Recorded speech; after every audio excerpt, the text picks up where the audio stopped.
아무도 나를 이해할 수 없을 거야. 나는 혼자야. 오리떼 속에서 어린 백조는 내 목은 왜 이렇게 길고 몸집은 클까?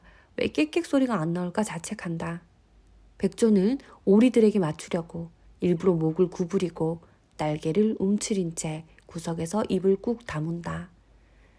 그래봤자 튀기는 마찬가지요. 못난 오리로밖에 보이지 않을 텐데 말이다. 어딘가 모르게 익숙한 상황이지 않나? 그렇다. 여러분이 바로 이 백조와 같은 처지다. 오늘은 나는 생각이 너무 많아 라는 책에 대해서 이야기해 보도록 할 건데요. 이 책을 쓴 크리스텔 프티콜랭은 프랑스의 심리치료 전문가라고 합니다.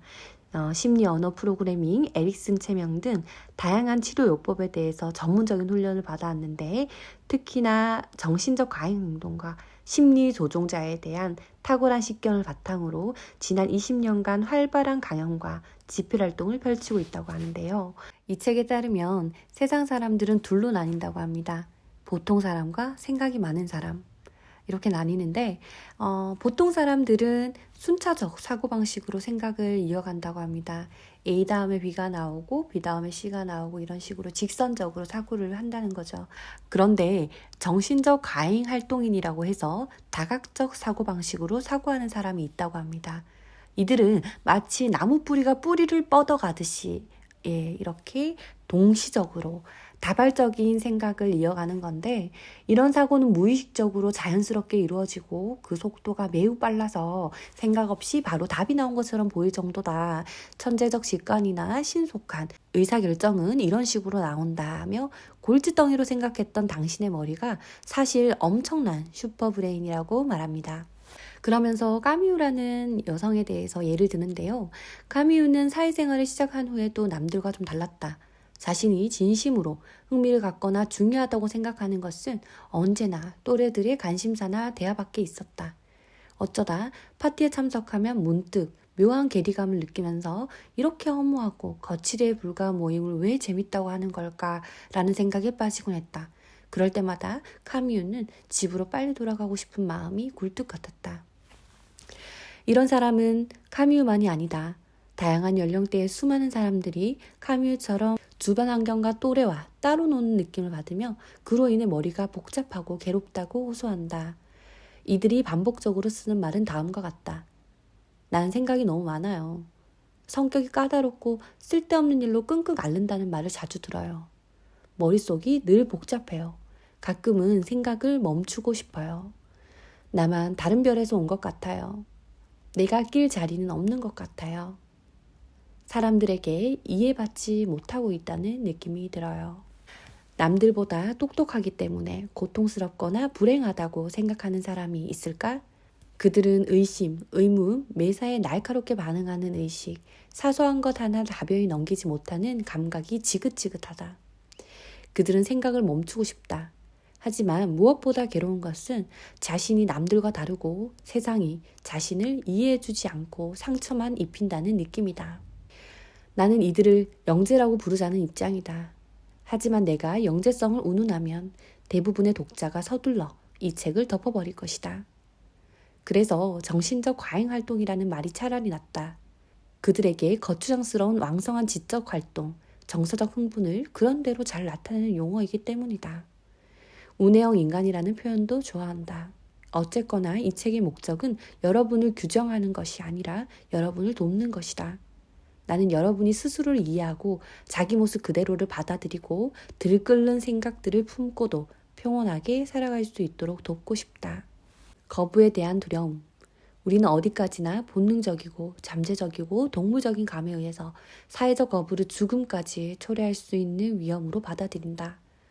정신적 과잉 활동인은 아주 어릴 때부터 이러한 거부를 감지한다. 보통 아이들은 또래에게 거부당한다고 느끼면 바로 자기 행동을 고쳐서 그 단계를 벗어난다. 그런데 정신활동이 유별나게 활발한 아이들은 이게 안 된다. 자기가 정상적이지 않다는 의식은 있지만 자기가 뭘 잘못했는지 모른다. 그 이유는 이 아이들이 거부당하는 주된 이유가 태생적으로나 구조적으로 어쩔 수 없는 것이기 때문이다. 그래서 이들은 버림받거나 거부당하는 것을 극도로 두려워한다. 나도 남들과 다르지 않았으면. 정신적 과잉활동인은 부조리한 사회, 자가당착에 빠진 사람들, 해독되지 않은 상황에서 몸부림치다 보니 늘 힘이 들고 피곤하다. 정신적 과잉활동인은 오리대에 끼어든 백조격이다. 그들은 상처가 되는 비난과 조롱을 봉쇄하기 위해 자신들이 할 수 있는 것은 다 한다. 이렇게 주변인의 반응을 예측하고 애쓰다 보니 결국 비난과 조롱을 내면하고 만다. 정신활동이 유별나게 활발한 아이들은 자신에게 심각한 문제가 있다고 느끼면 의뢰, 자기 내면의 폭군을 만들어낸다. 그 폭군은 장차 숨 돌릴 틈도 주지 않을 것이다. 여러분도 그 내면의 폭군을 잘 알지 싶다. 잠에서 깨는 순간부터 잠드는 순간까지 계속해서 따라다니며 사사건건 잔소리를 해댄다. 그 폭군 때문에 여러분은 과거를 곱씹느라, 닥치지도 않은 일을 걱정하느라, 자기가 했던 말이나 남들이 했던 말을 하나하나 분석하느라 시간을 허비한다. 그는 똑같은 얘기를 1000번도 더 하는데 그때마다 말이 조금씩 바뀌긴 하지만 여러분이 무능하고 정이 안 가는 인간이라는 결론만은 변함이 없다. 이들은 사회로 편입되는 과정에서도 자신은 남들과 다르다는 느낌, 집단 속에 자기 자리가 없다는 느낌에 발목을 잡히기 일쑤다. 부모 혹은 양육자는 대개 불안해하고 어쩔 줄 몰라 한다. 부모는 아이의 욕구를 이해할 수 없고 아이의 질문에 대답하지 못하고 아이에게 이 세상에 무조건 적응하라고 윽박지르기만 한다. 그러면 정신활동이 비상한 아이는 차츰 자신의 진정한 자아를 억압하고 외부의 기대에 부응하기 위해 힘을 쏟는다. 정신적 과잉활동인의 거짓 자아는 모두에게 개방된 VIP 살롱과도 같다. 이 살롱은 모든 VIP들의 욕구와 견해를 고려해서 조용하지만 기분 좋게 서비스를 제공해야 한다. 그럼 진짜 자아는 어떻게 되나? 진짜 자아는 기나긴 지하 통로 안쪽 독방에 감금되어 있다. 그 독방까지 가려면 3개의 문을 지나야 한다. 버림받고 거부당할지 모른다는 두려움, 아무도 이해해주지 않는 혼자만의 슬픔, 참다운 자기 자신이 되지 못하는 분노가 그 문들의 이름이다.